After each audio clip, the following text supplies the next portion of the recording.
தாய் வீடு ஏப்ரல் 2026.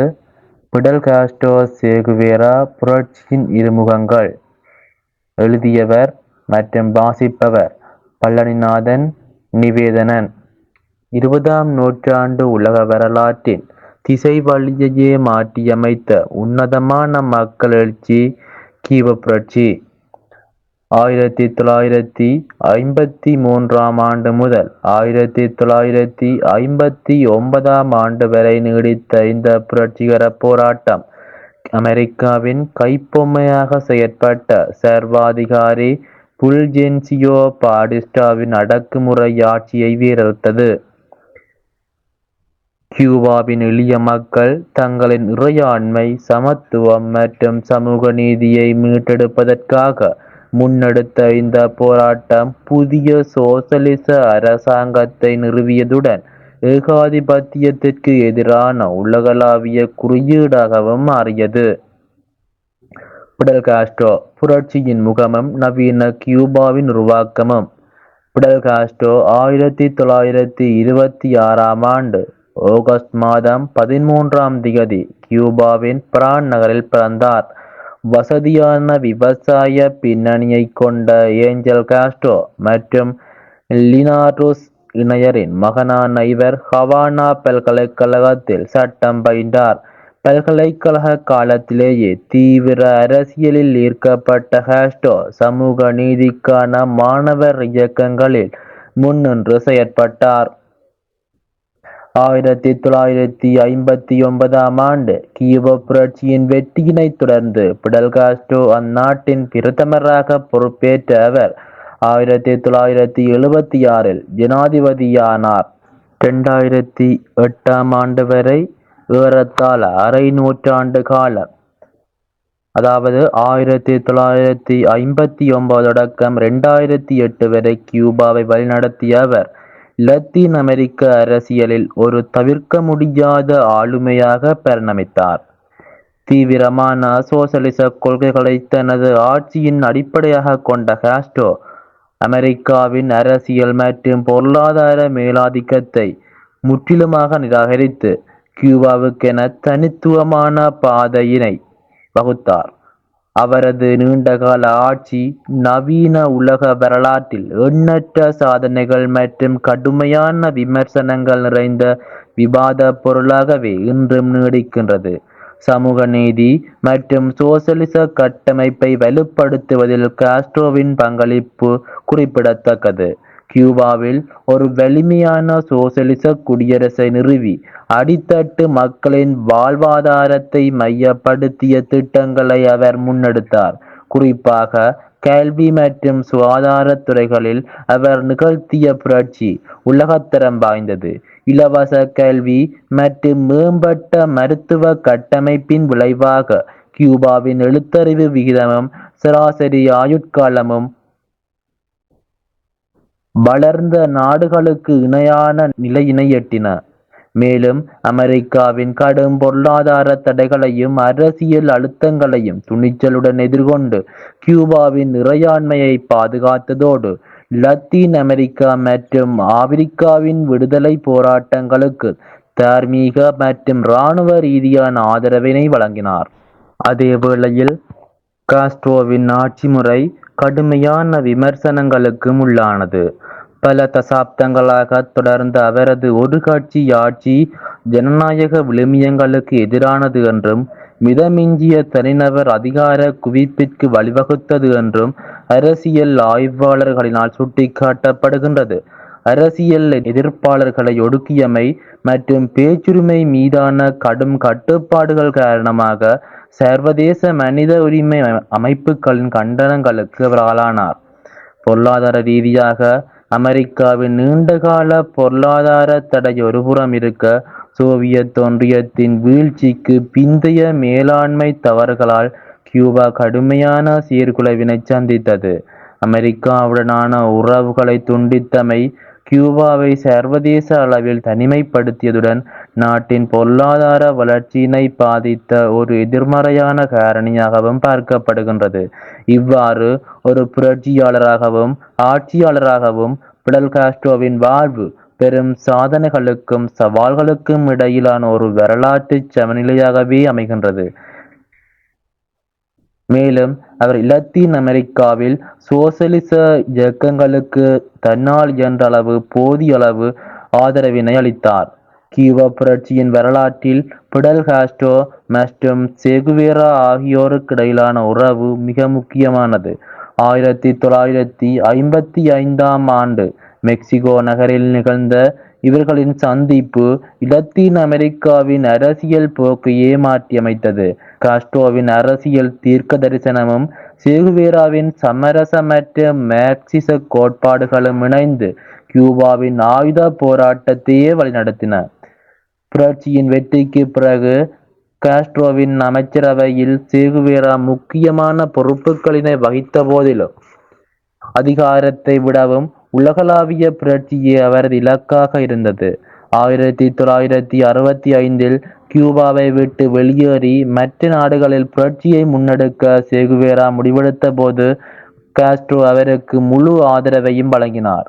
செகுவேராவின் மறைவுக்கு பிறகு அவரை ஒரு நித்திய தியாகியாக கியூபா மக்களிடையே நிலைநிறுத்துவதில் காஸ்ட்ரோவின் பங்களிப்பானது அளப்பெரியதாகவே காணப்படுகின்றது.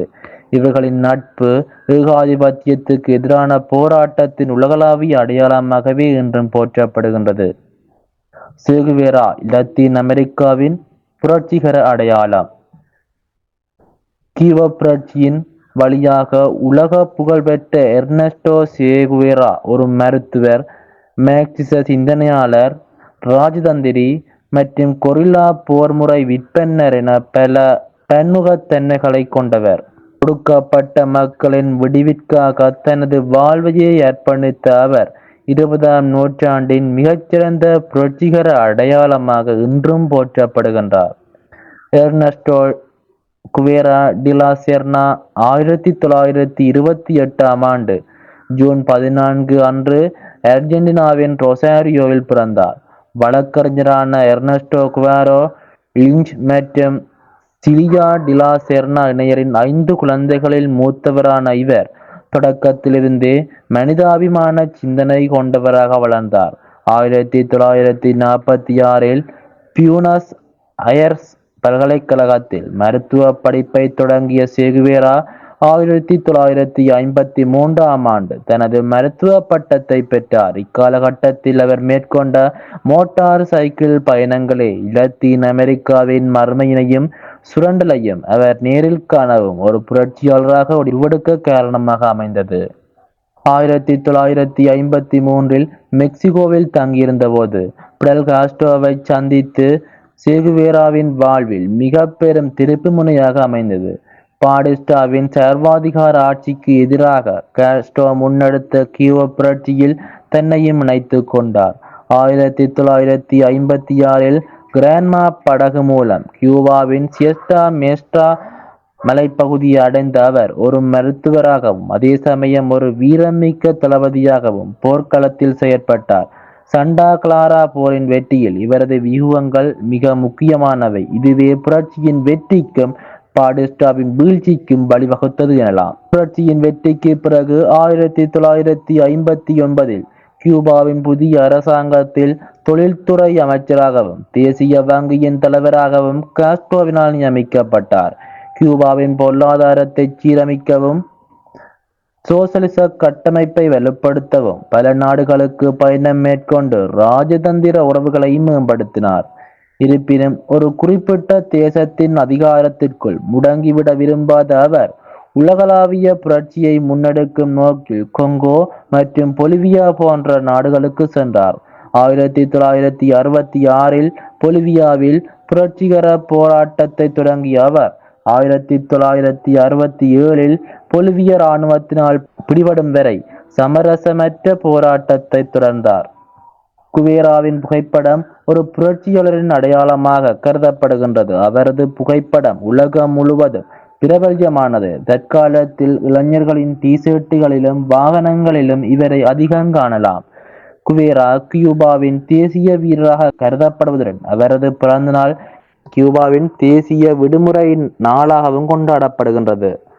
ஒரு தேர்ந்த மருத்துவராகவும் சமரசமற்ற கொரில்லா போர் வீரராகவும் உலகத்தினால் அறியப்பட்ட சேகுவேரா அடிப்படையில் ஒரு மிகச்சிறந்த எழுத்தாளராகவும் திகழ்ந்தார். அவர் தனது போர்க்கள அனுபவங்களையும் சமூக மாற்றத்துக்கான தத்துவார்த்த சிந்தனைகளையும் காலத்தால் அழியாத பல நூல்களாக பதிவு செய்துள்ளார். அவரது இளமை கால லத்தீன் அமெரிக்க பயணங்களையும் அவர் அங்கு கண்ட வறுமையால் ஏற்பட்ட மனமாற்றத்தையும் மோட்டார் சைக்கிள் டயரிஸ் என்ற காவிய நூல் உயிர்ப்புடன் விவரிக்கின்றது. கியூப விடுதலை போரின் நேரடி சாட்சியமாக கியூப புரட்சிகர போரின் நினைவுகள் என்ற நூலும், அதேவேளை அவர் எழுதிய கொரில்லா போர் என்ற நூல் உலகெங்கிலும் உள்ள விடுதலை போராட்டங்களுக்கு இன்றும் வழிகாட்டியாகவும் ஒரு முக்கிய இராணுவ கையேடாகவும் கருதப்படுகின்றது. இறுதியாக மரணத்தின் விளிம்பில் நின்று கொண்டு பொலிவிய காடுகளில் அவர் எழுதிய பொலிவியன் நாட்குறிப்பு ஒரு புரட்சியாளனின் இறுதி போராட்டத்தையும் அவர் தமது மன உறுதியையும் பறைசாற்றும் வரலாற்று ஆவணமாக திகழ்கின்றது. 1967 அக்டோபர் மாதம் பொலிவியாவில் அடர்ந்த காடுகளில் போராடி கொண்டிருந்த போது அமெரிக்காவின் CIA ஆதரவுடன் பொலிவிய இராணுவத்தினால் குவேரா கைது செய்யப்பட்டார். அக்டோபர் 9 அன்று அவர் ஈவிரக்கமின்றி சுட்டுக் கொல்லப்பட்டார். அவரது மறைவு உலகம் முழுவதும் பெரும் அதிர்வலைகளை ஏற்படுத்தியதுடன் ஏகாதிபத்தியத்துக்கு எதிரான கடும் கண்டனங்களுக்கும் உள்ளானது. ஒரு மனிதராக சேகுவேரா கொல்லப்பட்டிருக்கலாம், ஆனால் ஒரு புரட்சியாளராக அவர் விதைத்த சிந்தனைகள் பல நாடுகளில் விடுதலை கனவுகளை தூண்டுவதற்கும் காரணமாக அமைந்தன. இன்றும் ஒடுக்கப்பட்ட மக்களின் போராட்டங்களுக்கும் சமூக அநீதிக்கு எதிரான குரல் கொடுக்கும் இளைஞர்களுக்கும் சேகுவேரா ஒரு காலமற்ற ஒரு உந்து சக்தியாக திகழ்கின்றார்.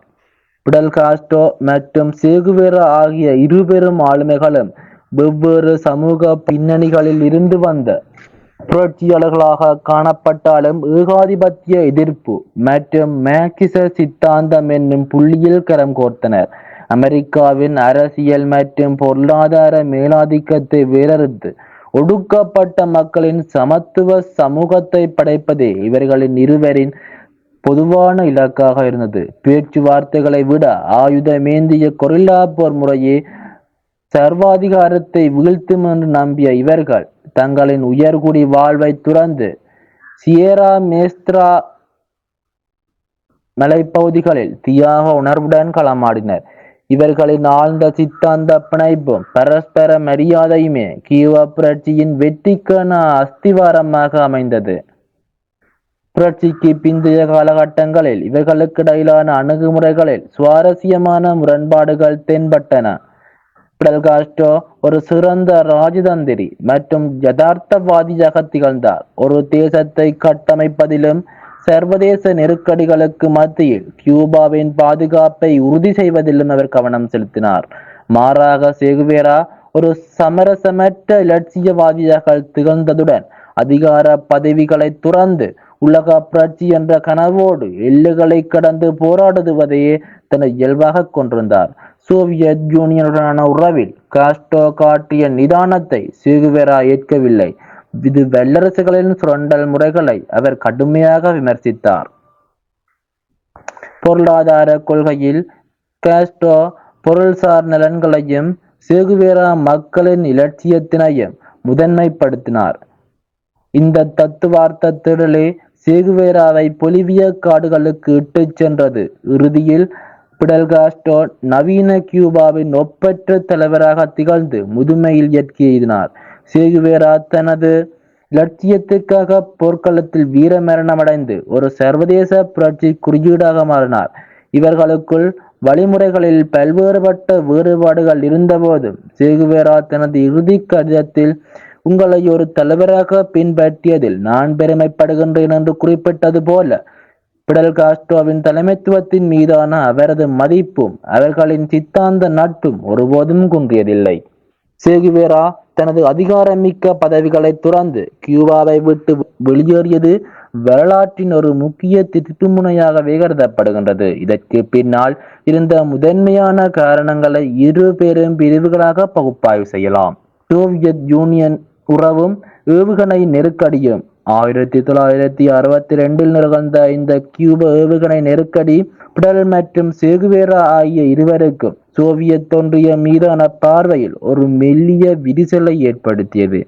அமெரிக்காவின் ஆக்கிரமிப்பை தடுக்க சோவியத் ஒன்றியம் கியூபாவில் அணு ஆயுத ஏவுகணைகளை நிறுவியது. உலகையே மூன்றாம் உலகப் போரின் விளிம்புக்கு இட்டுச் சென்றது. ஆனால் இறுதியாக அமெரிக்க அதிபர் கென்னடியையும் சோவியத் தலைவர் குருஷேவும் கியூபாவின் ஆலோசனைகளை பின்பற்றாமலேயே ஏவுகணைகளை திரும்ப பெற ஒப்பந்தம் செய்து கொண்டனர். இது கியூபாவின் இறையாண்மையை அவமதிக்கும் செயலாக பிடல் கருதினாலும் நாட்டின் பாதுகாப்பிற்காக சோவியத் உதவியை சார்ந்திருக்க வேண்டிய யதார்த்த நிலையை அவர் உணர்ந்தார்.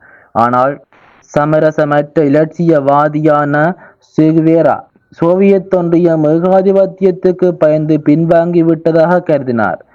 சோவியத் கியூபாவை ஒரு அரசியல் சதுரங்க காயாக மட்டுமே பயன்படுத்துகின்றது என்று குற்றம் சாட்டிய அவர் சோவியத் யூனியனை ஏகாதிபத்தியத்தின் இன்னொரு முகம் என்று பகிரங்கமாக விமர்சிக்க தொடங்கினார்.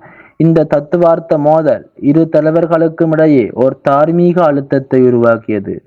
உலக புரட்சி கியூபாவில் உள்நாட்டு நிர்மாண பணிகளோடு தனது கடமை முடிந்துவிட்டதாக சேகுவேரா கருதினார். எங்கெல்லாம் ஒடுக்கப்பட்டவர்களின் இதய துடிப்பு கேட்கின்றதோ அங்கெல்லாம் எனது கால்கள் பயணிக்கும் என்ற அவரது புகழ்பெற்ற பிரகடனத்திற்கு ஏற்ப அவர் உலகளாவிய புரட்சியை முன்னெடுக்க விரும்பினார். புரட்சி தானாக உண்டாகுவதில்லை, நாம் தான் அதனை உருவாக்க வேண்டும் என்ற தனது கொள்கைகளுக்காக கியூபாவின் அதிகார பதவிகளை துறந்து காங்கோ மற்றும் பொலிவியா போன்ற நாடுகளுக்கு சென்றார். பிடல் காஸ்ட்ரோ அவருக்கு தேவையான ஆதரவை வழங்க முன்வந்தாலும் சர்வதேச அரசியல் நெருக்கடிகள் மற்றும் கியூபாவின் பாதுகாப்பு நலன்கள் காரணமாக பிடலால் சில இடங்களில் முழுமையான ஒத்துழைப்பை வழங்க முடியாமல் போனது. இவ்வாறாக ஒரு தேசத்தை கட்டமைக்கும் யதார்த்தவாதியாக பிடலும் உலக புரட்சியை தூண்டும் இலட்சியவாதியாக சேகுவேராவும் வெவ்வேறு பாதைகளில் பயணிக்க தொடங்கினர். முடிவுரை: பிடல் காஸ்ட்ரோ கியூபா புரட்சியின் மூளை என்றால் சேகுவேரா அதன் இதயம். பிடலின் அதிகார மற்றும் அரசியல் ராஜதந்திரமும் சேகுவேராவின் அஞ்சாத வீரமும் ஒரு புள்ளியில் இணையாமல் போயிருந்தால் கியூபா புரட்சியின் வெற்றி என்பது வெறும் கனவாகவே எஞ்சியிருக்கும். இன்று வரை இவர்கள் இருவரும் உலகெங்கிலும் உள்ள புரட்சியாளர்களுக்கு உத்வேகம் அளிக்கும் இரட்டை நட்சத்திரங்களாக திகழ்கின்றனர். பிடல் அதிகாரத்தின் மூலம் புரட்சியை காத்து ஒரு தேசத்தை உருவாக்கினார். சேகுவேரா தனது தியாகத்தின் மூலம் புரட்சியை உலகளாவிய தத்துவமாக்கி ஒரு வரலாற்றை படைத்தார். இவர்களுக்கு இடையிலான அணுகுமுறை வேற்றுமைகளே கியூபா புரட்சியை ஒரு முழுமையான வரலாற்று சக்தியாக மாற்றியது. அதிகார பீடத்தில் அமர்ந்த பிடல் ஒரு சமூகம் எவ்வாறு நிலைபெற வேண்டும் என்பதை காட்டினார். களத்தில் மடிந்த சேகுவேரா ஒரு இலட்சியத்திற்காக எவ்வாறு விழ வேண்டும் என்பதை ஒரு வரலாற்றை உருவாக்கி காட்டினார். 1960 ஜூலை 28 அன்று ஹவானாவில் நடைபெற்ற முதல் இலத்தீன் அமெரிக்க இளைஞர் காங்கிரஸில் அவர் ஆற்றிய உரையில் தங்களின் அரசியல் நிலைப்பாட்டை உலகிற்கு உறக்கச் சொன்ன சேகுவேராவின் அந்த புகழ்பெற்ற பிரகடனம் இன்றும் வரலாற்றில் அதிர்கின்றது. நாங்கள் முன்னெடுக்கும் இந்த சமூக மாற்றங்கள் கம்யூனிஸ்டுகள் செய்வதைப் போலவே உங்களுக்கு தோன்றினால் தாராளமாக சொல்லுங்கள். ஆம், நாங்கள் கம்யூனிஸ்டுகளே. நன்றி.